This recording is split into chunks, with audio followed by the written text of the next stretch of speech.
I precari del comune di Agrigento non ci stanno al dimezzamento dei contributi agli enti locali in materia di personale. Questa mattina sono scesi nell'atrio del comune di Agrigento per discutere sull'attuale situazione in materia dei tagli imposti dalla regione che porterebbero ad una diminuzione delle ore di lavoro e di conseguenza ad una riduzione dello stipendio e in alcuni casi la perdita totale del lavoro. Stiamo affrontando come sigla sindacale tutta una serie di problematiche inerenti sostanzialmente alle norme che bloccano non solo lo sviluppo di questo ente, ma probabilmente lo sviluppo di un'intera città.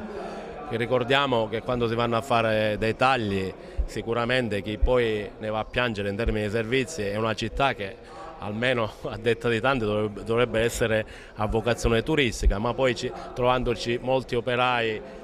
tanti operai in meno in giro, tanti operai in meno che daranno servizi, è chiaro che dovrebbero dare servizi, è chiaro che ne piange direttamente la città di Agrigento. Noi in questo momento siamo estremamente tesi, non fosse altro per motivi legati soprattutto e non solo esclusivamente sia alle norme nazionali che bloccano ulteriormente la possibilità di stipulare nuovi contratti per gli impiegati degli enti pubblici, ma anche a livello regionale, dove sostanzialmente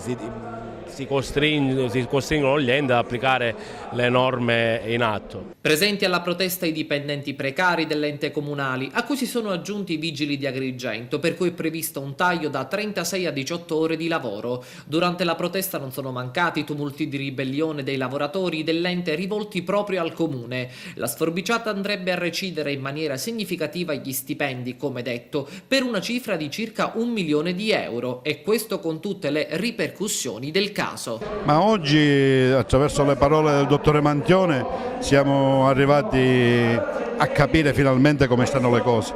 Il comune non vive un momento gioioso, non ha le risorse e si sono nascosti dietro una norma per dire ai lavoratori siamo costretti a tagliare le risorse. Di fatto non è così, noi solleciteremo l'amministrazione affinché crei le condizioni